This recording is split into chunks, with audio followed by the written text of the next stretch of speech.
नमस्कार and welcome back to the episode 2 of coastal Karnataka series. तर गेल्या भागात आपण पाहिली पुणे ते कारवार ही रोड ट्रिप जर्नी आणि त्या व्हिडिओला तुम्ही खूप छान प्रतिसाद दिला, त्याबद्दल तुम्हा सर्वांचे मनापासून आभार।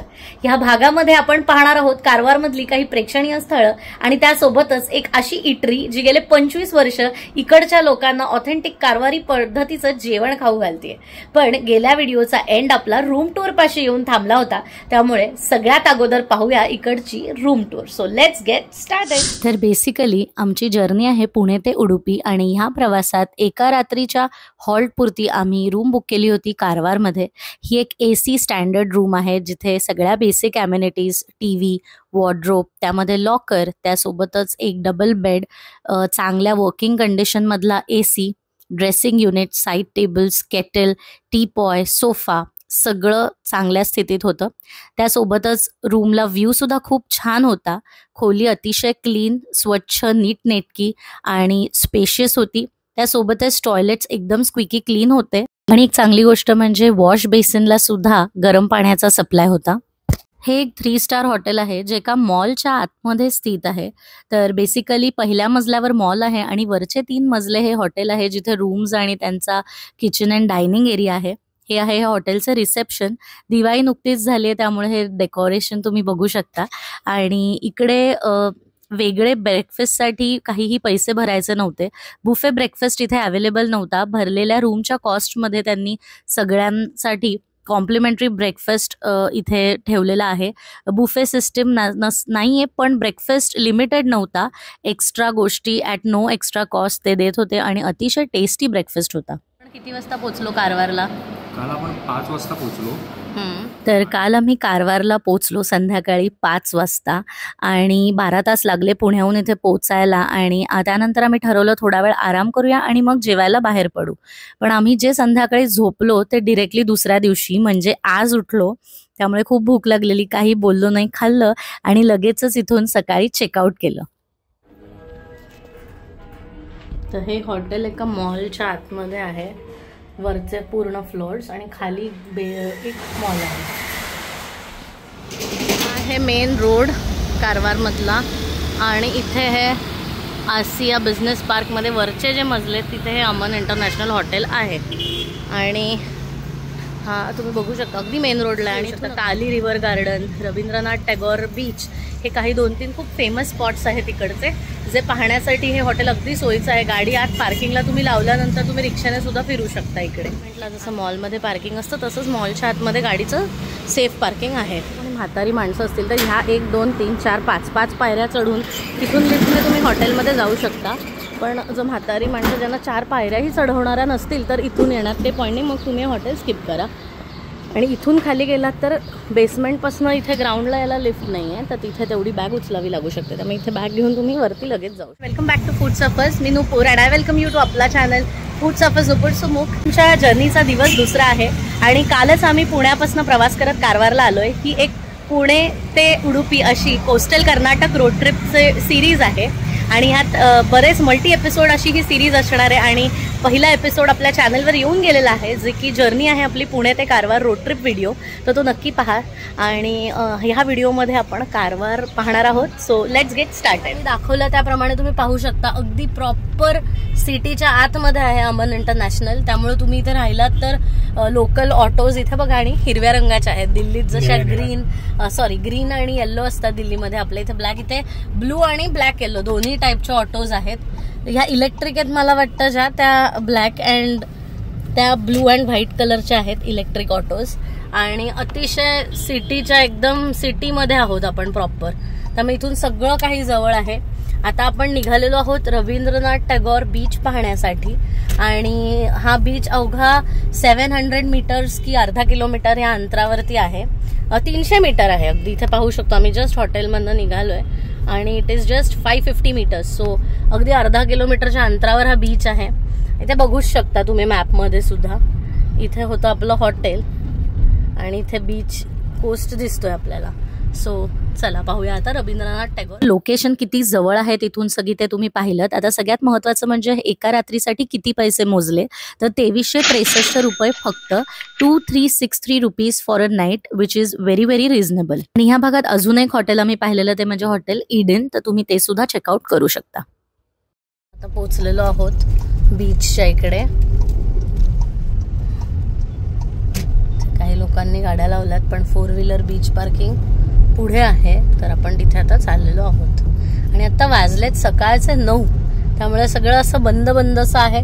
पण बीच कसं ना उन्हात पाहण्यापेक्षा संध्याकाळी किंवा सकाळीच बरा वाटतो, त्यामुळे आता बीच पाहून घेऊ. आणि आमच्याकडे खूप कमी वेळ आहे कारवारमध्ये, आणि त्यातल्या त्यात जी काही फेमस इकडची ठिकाणं आहेत, अगदी भोज्जा नाही करायचा कारवारला, म्हणून आम्ही 2-3 ठिकाणं इकडची पाहून मग निघणार आहोत उडुपीकडे. तर इथे उत्तर कन्नडा प्रोडक्ट्सचं एक दुकान आहे. इथे आहे 4 व्हीलर पार्किंग. तर इथे आता आपण गाडी लावूया आणि मग निघूया.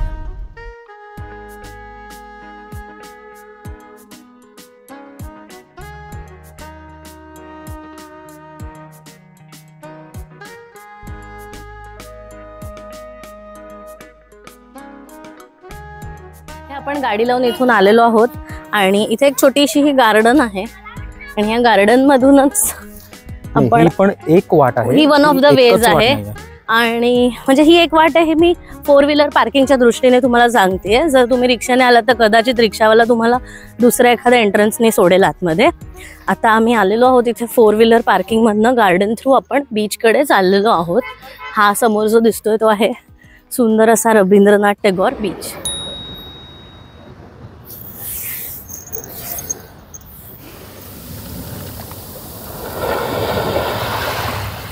आणि आता भरतीची वेळ आहे इथे चालू, आणि तुम्ही स्टीप बघू शकता कसा आहे हा समुद्र.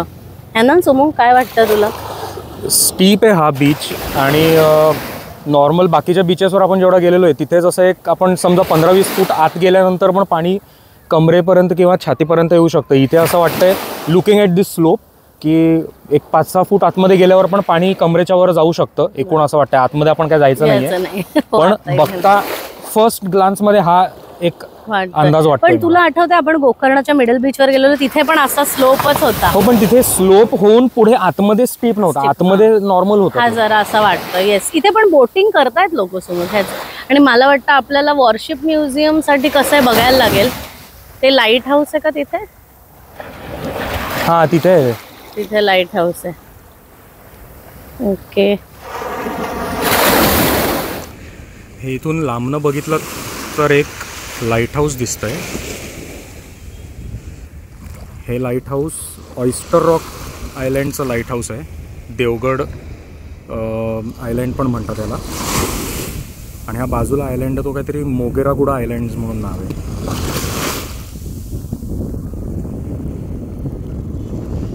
हे आपल्याला रवींद्रनाथ टागोर बीचवरनं दिसतं.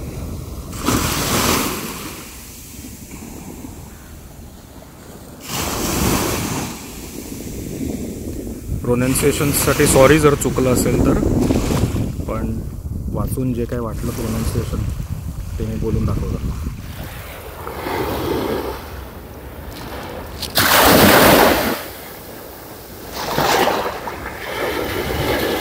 हे मासेमारीला निघालेत आणि इथे काही दिसतात लोक. शांत आणि स्वच्छ समुद्र किनाऱ्यासाठी कारवार समुद्र का प्रसिद्ध आहे हे मला इथे आल्यानंतरच कळलं. खरोखरच फक्त 15 किलोमीटर गोव्यापासून दूर आल्यानंतर इतका सुंदर निळा क्षार आणि गोल्डन सँड असा हा बीच पाहून मन अगदी प्रसन्न झालं. कोस्टल कर्नाटक ट्रिपचं पहिलं डेस्टिनेशन किंवा कोस्टल कर्नाटक ट्रिपचा श्री गणेशा कारवार समुद्राने केला ह्याचा मला खूप आनंद आहे. या समुद्राचं रवींद्रनाथ टागोर यांच्याशी नेमकं काय कनेक्शन आहे ते एकदा जाणून घेऊ. महान कवी आणि नोबेल प्राइजचे मानकरी असलेले टागोर यांना सुद्धा या समुद्राने, या किनारपट्टीने भुरळ पाडली. तरुणपणी जेव्हा ते त्यांच्या कारवार स्थित न्यायाधीश भावाकडे, मोठा भाऊ सत्येंद्र ह्याच्याकडे वास्तव्यासाठी होते, त्यावेळेतील त्यांच्या लेखणीत कारवार समुद्राचा अनेक वेळा उल्लेख आला. त्यांच्या पहिल्या नाटकाची प्रेरणा सुद्धा त्यांना ह्या समुद्र किनाऱ्याने आणि इथूनच्या सृष्टी सौंदर्याने दिली. ह्या समुद्राबाहेर त्यांचा एक पुतळा सुद्धा आहे आणि तिथे सुद्धा ही सर्व माहिती दिलेली आहे.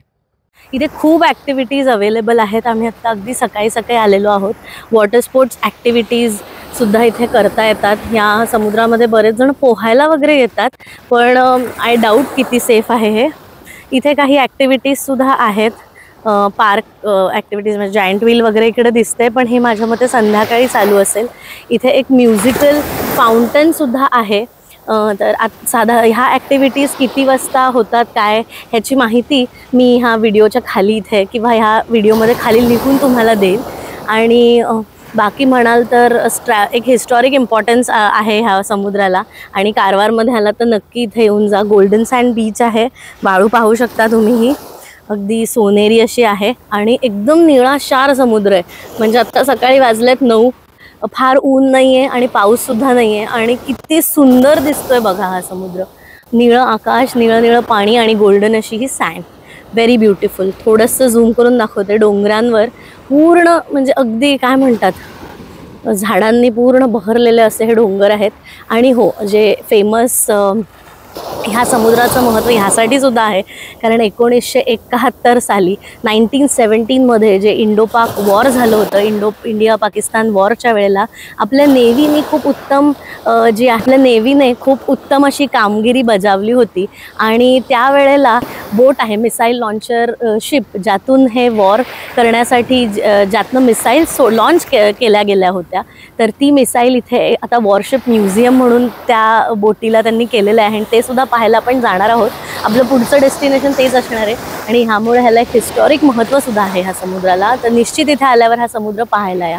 हा बीच संध्याकाळी क्राऊडेड असणार, आय एम व्हेरी शुअर. आत्ता गर्दी नाही आहे. तर तुम्हाला लेस क्राऊडेड बीचचे इथे एक्सप्लोअर करायचे असतील तर तुम्ही बिनागा बीच, देवबाग बीच, मालवण देवबागवाला देवबाग नाही, कारवारमध्ये सुद्धा एक देवबाग बीच आहे, तो तुम्ही जाऊ शकता. तिथे गर्दी कमी असते, पण एक ऐतिहासिक महत्त्व असलेला ही जागेला सुद्धा भेट द्यायला काहीच. तर तुम्हाला म्युझियमला यायचं असेल तर इथेच म्युझियम आहे, आम्ही आत्ता स्पॉट केलं.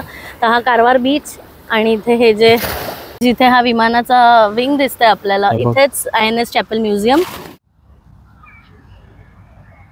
खाण्यासाठी वगैरे रेस्टॉरंट सुद्धा आहे तिकडे, त्यामुळे संध्याकाळ छान घालवू शकता तुम्ही या समुद्राच्या इथून वॉरशिप म्युझियमकडे जाताना एक खूप छान गोष्ट दिसली आहे, ती तुम्हाला दाखवते. तर इथे रस्त्याच्या किनारी मूर्तिकार बसलेत, पेंट करतायत आणि इथे आम्हाला स्पॉट झालेत आपले महाराज. तर आता आपण आलेलो आहोत आपल्या दुसऱ्या डेस्टिनेशनवर, जे आहे INS चॅपल वॉरशिप म्युझियम. आणि आता तुम्हाला थोडक्यात त्याची थोडीशी माहिती देते. हे आहे म्युझियम. तर हे आता जे तुम्ही पाहताय ते आहे इंडियन नेव्हीचं एक वॉरशिप. हे एक मिसाईल लॉन्चर आहे, जी की एक स्लीक बोट आहे आणि ह्याचा उपयोग 1971 अर्थात 1971 साली झालेल्या इंडो पाक वॉर, इंडिया पाकिस्तान युद्धादरम्यान कराची पोर्ट नेस्तनाबूत करण्यासाठी वापरलं गेलं होतं. ह्या दरम्यान कराची उद्ध्वस्त झालं आणि भारत ह्या युद्धात जिंकलं.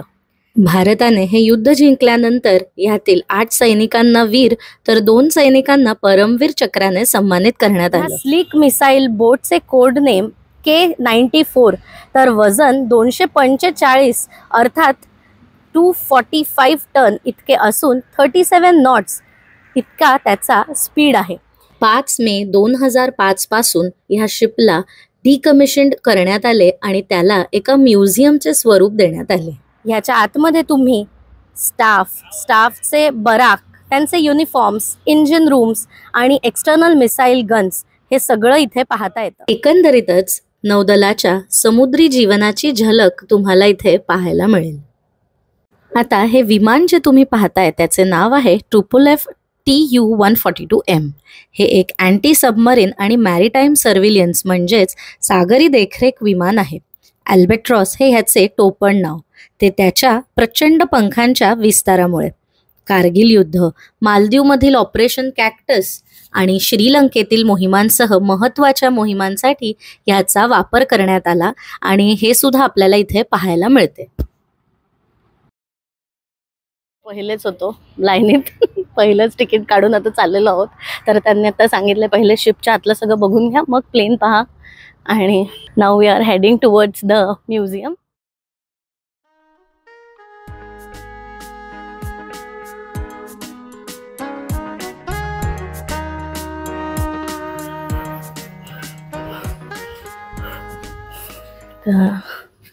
हे आतनं कसं असतं बघा.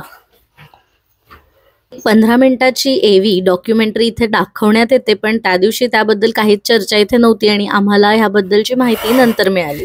आणि ह्या शिपमध्ये हे त्यांचे बराक्स आहेत झोपण्यासाठीचे. हे बराक्स आहेत झोपण्यासाठी. बर्ड्स दिसत आहेत. आदलं इथे. आणि हे बहुतेक मूव्हमेंट कंट्रोल ऑफिस आहे, कारण इथे टेलिफोन्स दिसत आहेत आतमध्ये. ही ऑफिसरची केबिन आहे.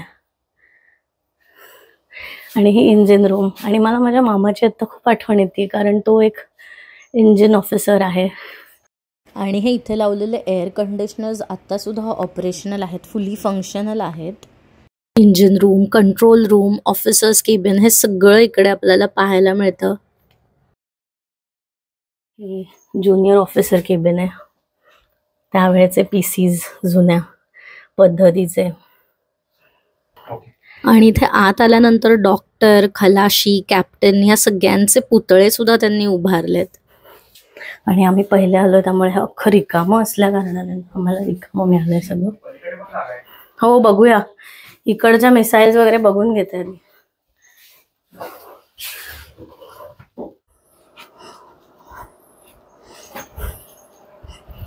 वाव, एसीचा वारा आला. हल्ली आपण क्रूजने वगैरे सफर करतो, पण असं वॉरशिपच्या आतमध्ये मी कधीही आले नव्हते आणि हा एक खूप डिफरंट एक्सपिरियन्स होता. एकदम टाइम ट्रॅव्हल केल्यासारखं वाटत होतं आणि खूप डिफरंट फिलिंग होतं इथे आतमध्ये. आणि सगळ्यात चॅलेंजिंग गोष्ट ही वाटते की ह्या स्पेसेस इतक्या नॅरो आहेत आणि ह्याच्या आतमध्ये जेव्हा सैनिक सगळे असतील आणि जेव्हा एक वॉरलाईक सिच्युएशन येत असेल त्यावेळेला इथून पटापट मूव्ह करणं. आणि एकतर आर्मी मिलिटरीमधली जी लोकं असतात, नेव्हीमधली, ती सगळी इतकी उंच असतात आणि ह्या अशा छोट्या नॅरो स्पेसेसमधनं पटापट पळापळ करत गोष्टी करणं आणि त्यावेळेला म्हणजे नॉट जस्ट फिजिकली चॅलेंजिंग पण मेंटली चॅलेंज्ड सिच्युएशन्समध्ये काम करणं, ह्याच्यासाठी खूप वेगळा माइंडसेट हवा. आणि हे सगळं बघताना ते रिलेट होत होतं की किती नॅरो स्पेस आहे बघा.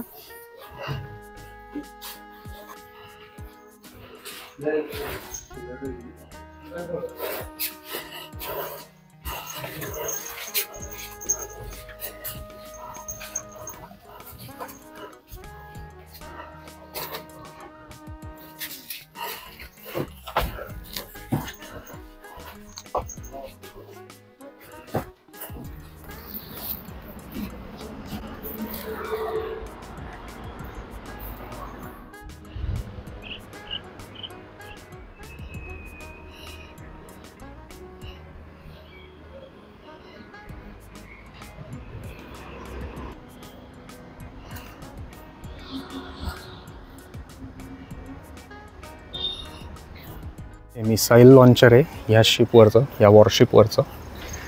आणि फॉर्च्युनेटली आपल्याला हे ओपन ठेवलेलं, त्यामुळे आतमध्ये हे कसं दिसतं एक्झॅक्टली हे आपण व्यवस्थित बघू शकतो. हे बघा,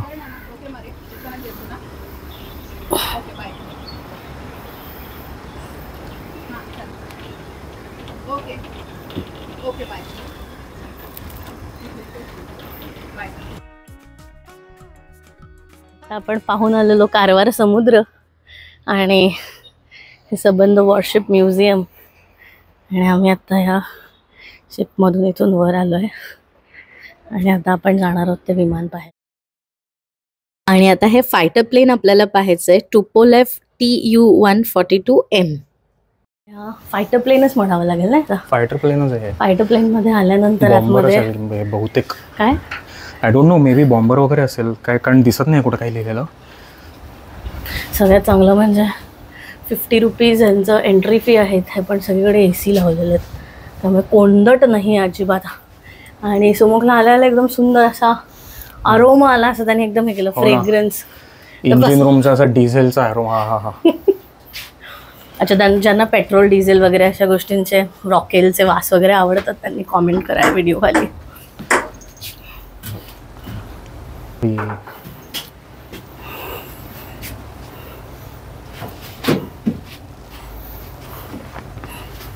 आता पुढे काय बघूया.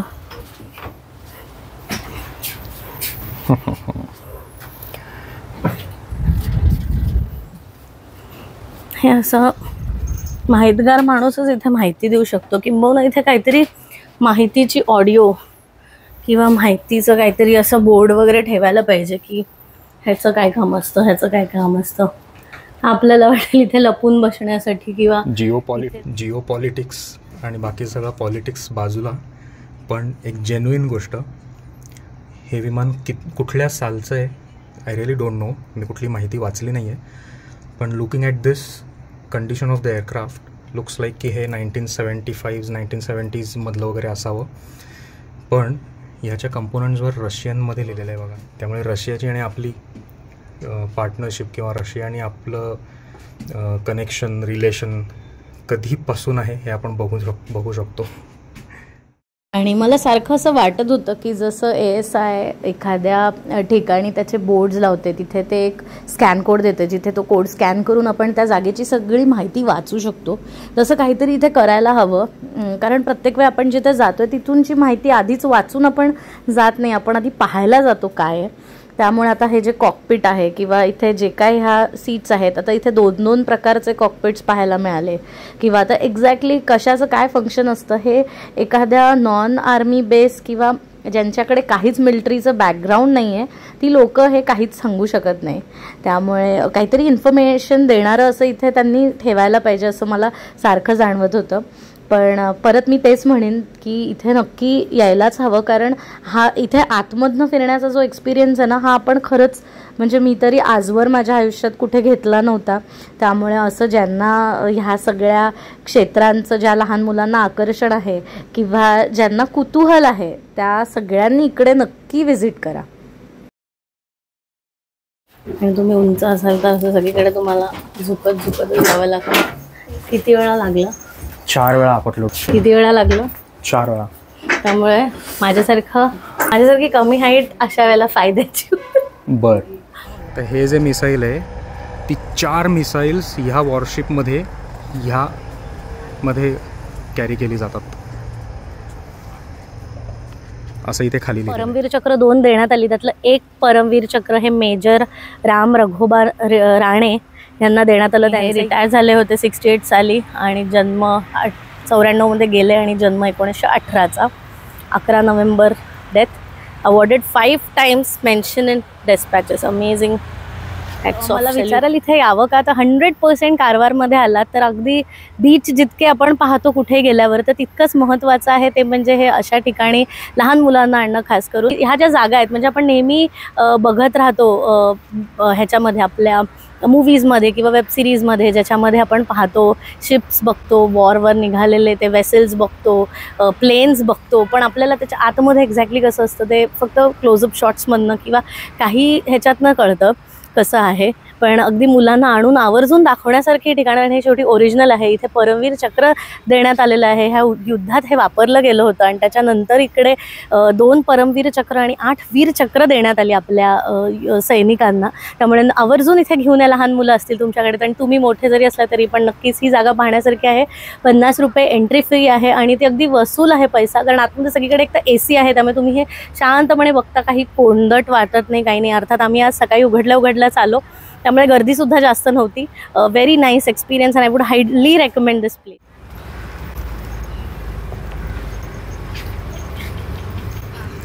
तर हे म्युझियम 10 ते 1 सकाळी उघडं आहे आणि 2 ते 6 उघडं आहे. 1 ते 2 ह्यांचा बहुतेक लंच टाईम आहे, तेव्हा क्लोज असेल. पहिलं रवींद्रनाथ टागोर अर्थात कारवार बीच पाहून झालेलं आहे. आता वॉरशिप म्युझियम पाहून झालेलं आहे आणि आता आपलं तिसरं डेस्टिनेशन कोणतं आहे ते कळण्यासाठी हा व्हिडिओ पुढे पाहत राहा. आता आपण निघालेलो आहोत. इथे बीचच्याच जवळ पार्किंगमध्ये गाडी लावलेली आहे, त्यामुळे आम्ही तिथून पायी इथे आलो. रस्त्याला लागून अशा लोकांनी गाड्या लावलेल्या आहेत, but I don't know how safe it is. त्यामुळे आम्ही पार्किंगमध्ये गाडी ठेवून एक 100 पावलं पुढे चालत आलो आहे हे म्युझियम पाहण्यासाठी. Let's go to our third destination. कुठे निघालोय आपण ते समजण्यासाठी व्हिडिओ पुढे पाहत राहा. ओके, इथे तुम्ही चहा नाश्त्यासाठी येऊ शकता. आत्ता वाजलेत 10:30. हे बंद आहे. फ्रीज आम्ही म्हटलं कोल्ड्रिंक फक्त द्या आम्हाला, पण fridge is locked and the key is with the owner, त्यामुळे तेही नाही मिळू शकत. So bad luck. Let's see आता तिसऱ्या डेस्टिनेशनकडे वळूया. ओके तिकडे खूप तहान लागली आहे, कारण आता रवींद्रनाथ टागोर बीच, कारवार बीचकडे जाण्याची ही अजून एक एंट्री आहे. इथे एक हनुमानाचं मंदिर दिसतंय आणि इथून ही खूप सुंदर एंट्री आहे. पण इथे पार्किंगचं वगैरे माहित नाही, तुम्हाला रस्त्याला कदाचित गाडी लावून मगाशी गाड्या पार्क केल्या ओके ओके. आणि हा जिथे आम्ही मगाशी पार्क केलेली गाडी ते पार्किंग फ्री होतं आणि ऑफिशियल पार्किंग स्पॉट गव्हर्नमेंटने दिलेला स्पॉट आणि तोही फ्री. कारवार बीच पाहिल्यानंतर आणि वॉरशिप म्युझियम पाहिल्यानंतर तुम्ही तिथेच बाजूला असलेलं रॉक गार्डन सुद्धा पाहू शकता. बीच, म्युझियम आणि रॉक गार्डन हे तिन्ही लागूनच आहे. रॉक गार्डन समोरच गाडीला पार्किंग मिळालेलं आहे आणि हे आहे रॉक गार्डन. आणि इथे आपण आता एंटर केलंय आणि हे आहे व्हीलचेअर ॲक्सेसिबल. इथून व्हीलचेअर्स तुम्ही घेऊन जाऊ शकता, त्यामुळे खूप चांगली गोष्ट आहे. व्हीलचेअर ॲक्सेसिबिलिटी आहे ह्या गार्डनला.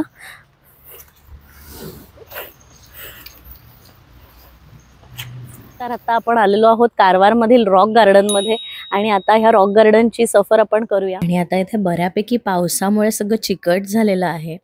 आम्ही पोचलो त्यावेळेला एंट्रीचा फाउंटन सुद्धा बंद होता. ही रॉक गार्डन 2007 साली भारतीय नौदलाच्या सी कॅडेट कॉर्प्सने तयार केली आहे. या बागेत दगडी रचना, कमानी वगैरे आपल्याला पाहायला मिळतात.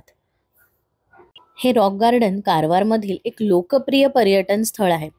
इथे आदिवासी समुदायातील लोकांची जीवनशैली दाखवणारी अतिशय लाईव्हली अशी शिल्प आपल्याला पाहायला मिळतात आणि ही शिल्प इकडचे लोकल दगड वापरूनच बनवलेली आहेत. बापरे, मी घाबरले 2 मिनिटं यांना बघून. तर ह्या लोकल बायकांचा जो इथे आउटफिट असतो, म्हणजे मागच्या वेळी गोकर्ण महाबळेश्वर मंदिराबाहेर एक मावशी फुलं विकत होत्या, तर त्यांचे कपडे असेच होते. ब्लाऊज नव्हता, म्हणजे ब्लाऊज घालण्यात नव्हता आला परकर आणि त्यावर अशी साडी गुंडाळली होती त्यांनी. आता हे जे शिल्प आपण पाहतोय त्या आहेत सुक्री बोम्मा गौडा आणि त्यांचं असं म्हणणं होतं की there is a song in every action. प्रत्येक क्रियेमध्ये एक गाणं लपलेलं आहे आणि त्यांनी त्यांच्या कम्युनिटीला रिप्रेझेंट करणारं कानडी बरीच फोक सॉंग्स गायली आणि कविता सुद्धा बनवल्या आणि त्या सगळ्यासाठी हलक्की कम्युनिटीमध्ये प्रसिद्ध होत्या आणि ह्यासाठी त्यांना पद्मश्री पुरस्कार देण्यात आलेला होता. आणि जसं आपण पुण्याला शिक्षणाचं माहेरघर म्हणतो, तसं कारवारला कलेचं माहेरघर म्हटलं तर काहीच वावगं ठरणार नाही. कारण इथे अनेक कलाकारांनी गाणी, लेखन, नृत्य ह्यातून कलाक्षेत्रात बरंच योगदान दिलेलं आहे आणि ह्यातील बऱ्याच जणांना त्यांच्या कामासाठी थेट पद्मश्री पुरस्काराने गौरविण्यात आलेलं आहे. इथे सुद्धा तसंच एक स्कल्पचर बनवण्यात आलेलं आहे आणि त्यांची माहिती इथे दिली आहे, पण ती इकडची कुणबी कम्युनिटी आहे. कुणबी म्हणजे माझ्या मते कुणबी कम्युनिटी असेल. हे त्यांचं घर आणि त्यांची लाईफस्टाईल दाखवणारं एक स्कल्पचर केलंय. आणि अजून एक हे असं एक लार्जर दॅन लाईफ असं रंगीबेरंगी स्कल्पचर जे इथे उभारण्यात आलंय. हे शिल्प आहे इकडच्या अजून एका पद्मश्री अवॉर्ड मिळालेल्या व्यक्तिमत्वाचं. अक्षरशः कंतारा मूवीची आठवण झाली. हा ड्रेसअप थोडासा तसाच वाटतोय. हा एक प्रकारचा इकडचं हे फोकलोर आहे, ज्याच्यामध्ये असं खूप रंगीबेरंगी कॉस्ट्युम्स आणि मेकअप करून तो डान्स केला जातो. ह्याला यक्षगण असं म्हणतात. त्याची माहिती इथे पुसटशी राहिली आहे, ती माहिती इथे दिलेली आहे त्यांनी. उत्तर कर्नाटकमध्ये, उत्तर कन्नडामध्ये हे एक अतिशय प्रसिद्ध असं नाटक असतं, theatrical folk form with an accent of their own. Late Shri Chittani Ramachandra Hegde who excelled in the art form was awarded Padmashri. अगेन ह्या आर्ट फॉर्ममध्ये ह्यांना पद्मश्री मिळालेला होता आणि त्यांचीच छबी इथे ह्या कल्चर थ्रू उभारण्यात आलेली आहे. ही सुद्धा एक हलाकी, की माझं प्रोनाऊन्सिएशन थोडं चुकत असेल उच्चार, हे हलाकी का हलकी कम्युनिटीचा एक फोकलोर परफॉर्म करतानाचा एक देखावा इथे त्यांनी उभा केलेला आहे.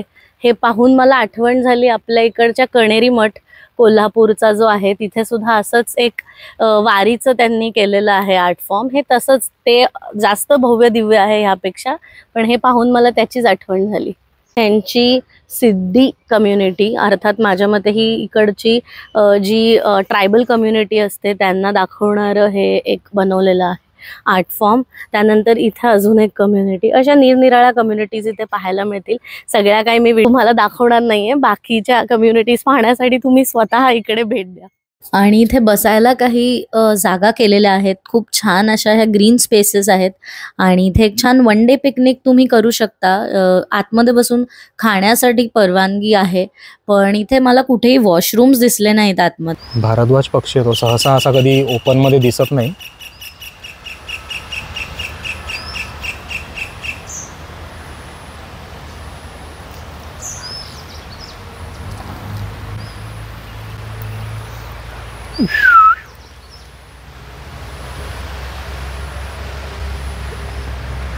हे इथे रॉक गार्डनमध्ये जी ही वॉटर बॉडी बनवली आहे याच्यामध्ये कॉय फिश आहेत. हे बघा.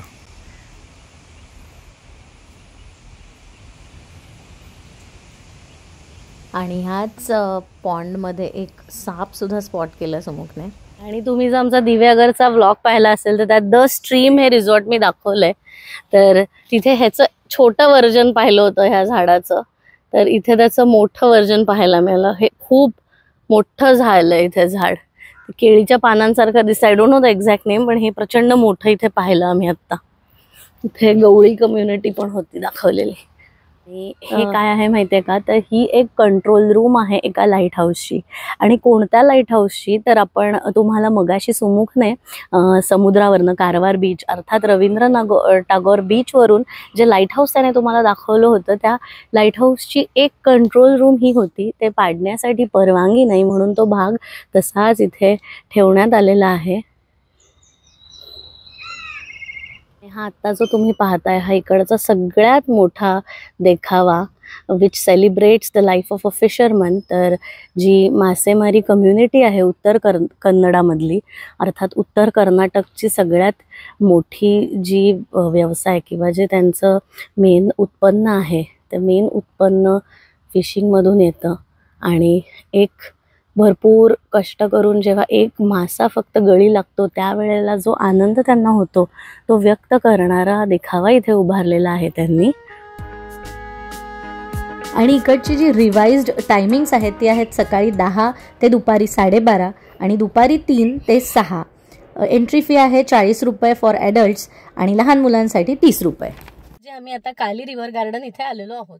काली रिव्हर गार्डन हे काली नदीवर एक उद्यान आहे आणि ही एक सुव्यवस्थित अशी बाग आहे जिथे तुम्ही फॅमिली आणि फ्रेंड्स सोबत थोडा रिलॅक्स टाइम स्पेंड करू शकता.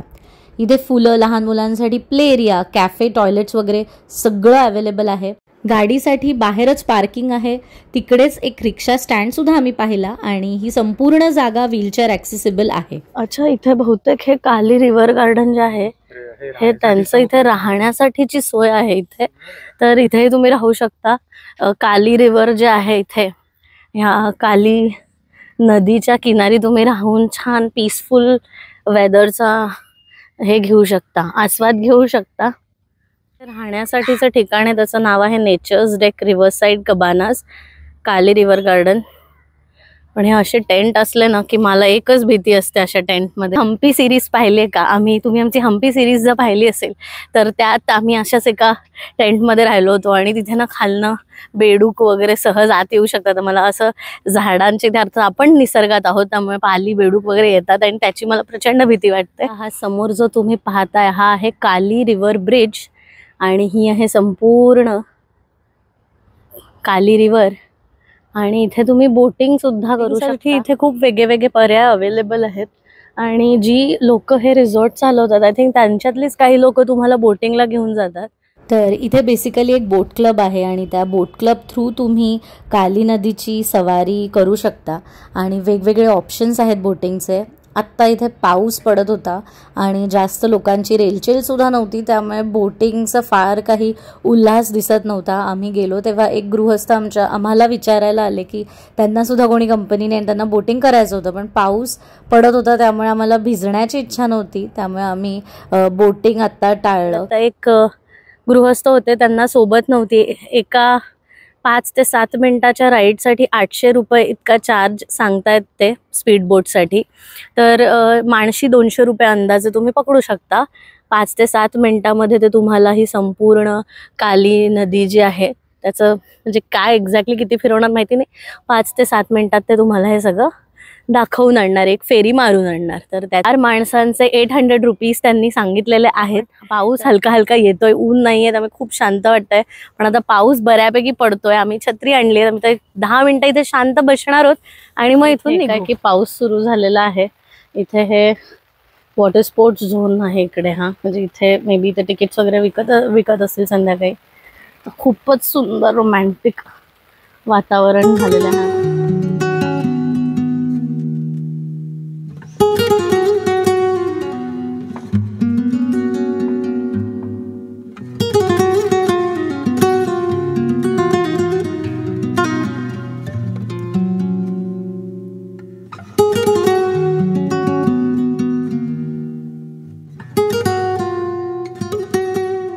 निघालेलो आहोत इकडच्या एका जुन्या इटरीमध्ये ज्याचं नाव आहे Shweta lunch home. So let's go and explore some seafood in Karwar at Shweta lunch. एकदम असा मस्त सिटी एरिया आहे पूर्ण.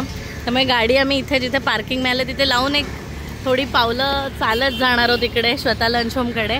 आणि मी सुमुखला मगासपासून म्हणते इथे किती शांत, इथे लोक राहतात कुठे, बिल्डिंग्स कशा आहेत. ते बिल्डिंग्स बघा कशा आहेत. बिल्डिंग्सच्या वरती पण असं डोम केलं आहे. प्रत्येक ठिकाणी ना वरती असं म्हणजे असं ट्रायंग्युलर स्ट्रक्चर बघायला मिळतंच. पावसामुळे असेल, कारण अर्थात वरती स्लोप दिलेला. इथून BSNLचं ऑफिस आहे आणि त्या BSNLच्या ऑफिसच्या इथून लगेचच पुढे चालत गेलो. इथे श्वेता लंच होम आहे. तर एक छोटीशी हिस्ट्री. साधारण 2014 पासून एक चॅनल यायचा फूड म्हणून, ज्याच्यावरती सगळ्या famous eateries all over India दाखवायचे. तर त्यात आमचे काही फेमस आणि लाडके फूड ब्लॉगर्स होते, ज्यांनी ही जागा इथे येऊन ह्याचे व्लॉग्स बनवलेले होते त्या चॅनलवर. आणि ते पाहूनच आम्ही इथे आलो. ह्या जागेला आता तब्बल 25 वर्ष झालेली आहेत, हे सगळ्यात महत्त्वाचं. आणि इथे बरीच सीटिंग ऑप्शन्स अवेलेबल आहेत. व्लॉग करताना जरा शांतता हवी म्हणून AC मध्ये आम्ही येऊन बसलोय. लोकल भाषेत प्रॉब्लेम नको समजायला म्हणून त्यांनी सगळ्यात बेस्ट आयडिया केलेली आहे, ओळखा आणि ऑर्डर करा. कारण किंगफिश, सुरमई, इसवण, अंजनेल फिश अशी वेगळी नावं असतात.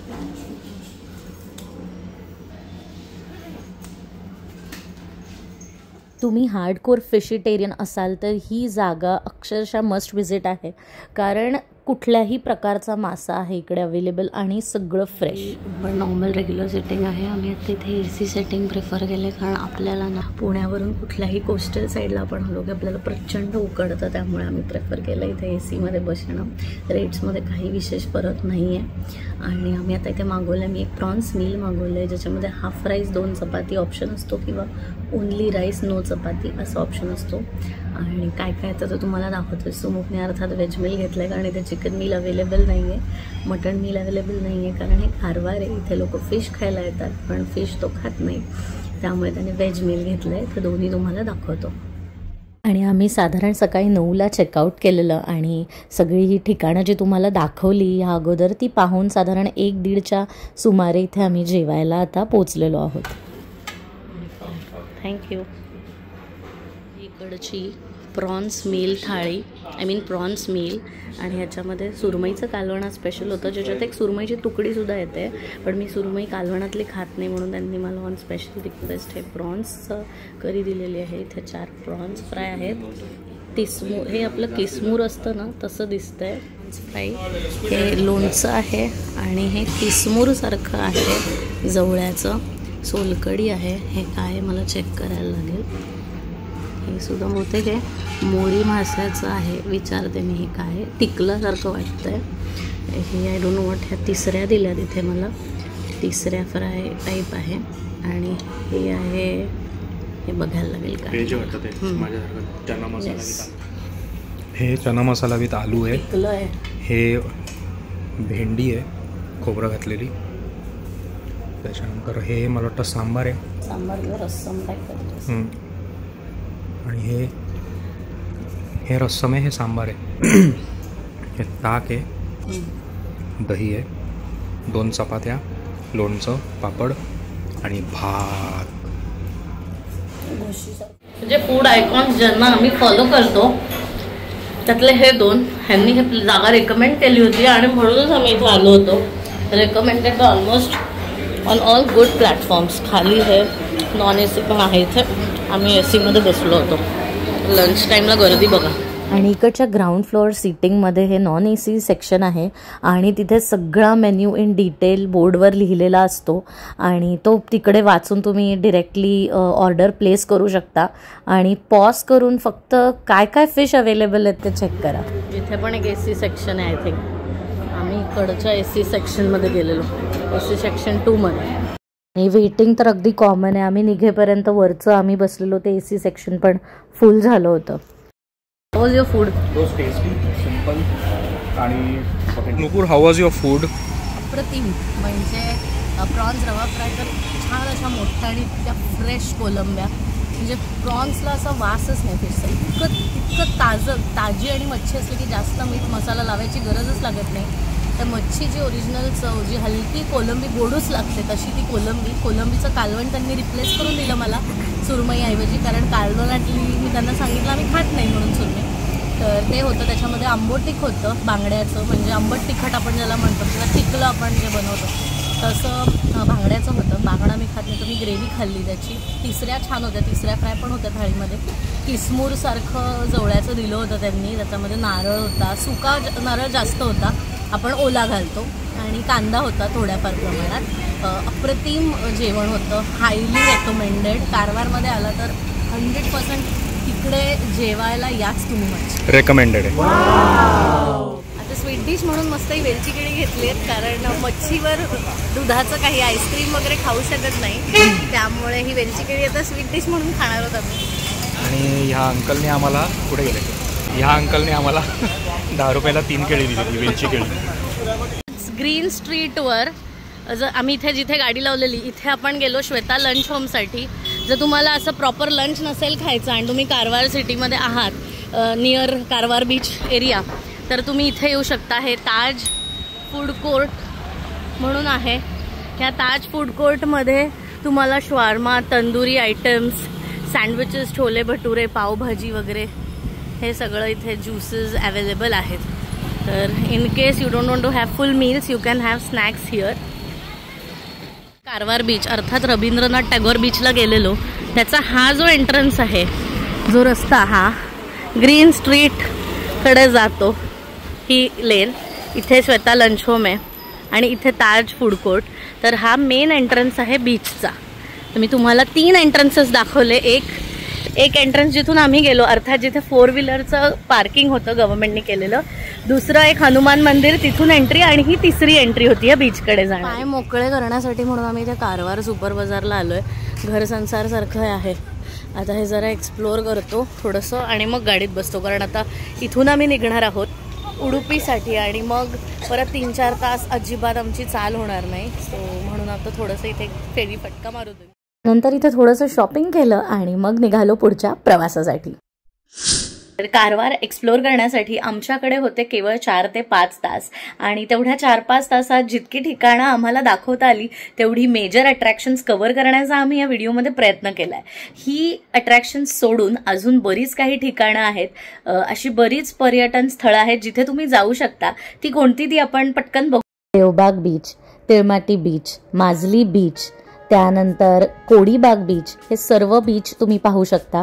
त्यासोबतच आहे तिथे अनेक मंदिरं, जसं की सज्जेश्वर मंदिर, त्यानंतर सदाशिवगड आणि सदाशिवगडावर जाताना लागणारे दुर्गादेवीचे मंदिर, त्यानंतर कुरुमगड आयलंड आणि oyster rock light house.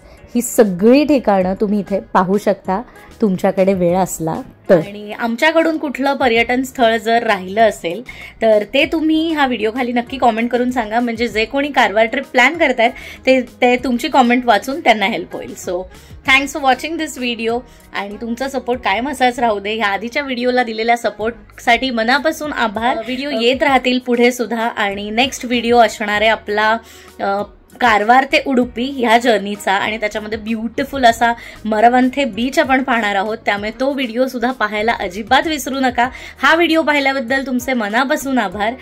Thanks for supporting, thanks for watching this one and see you soon in our next.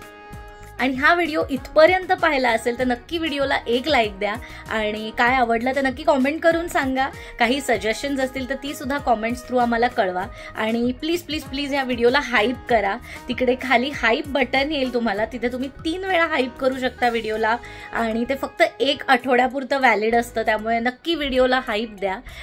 त्यामुळे हा व्हिडिओ जास्तीत जास्त लोकांपर्यंत पोहोचेल, कारण हे व्हिडिओज बनवायला खरोखरी खूप मेहनत लागते. त्यामुळे प्लीज थोडेसे एफर्ट्स आमचे ॲप्रिशिएट करा आणि ह्या व्हिडिओला हाईप करा, लाईक द्या, कॉमेंट करा, शेअर करा आणि चॅनलला सबस्क्राईब करायला विसरू नका. Thanks again.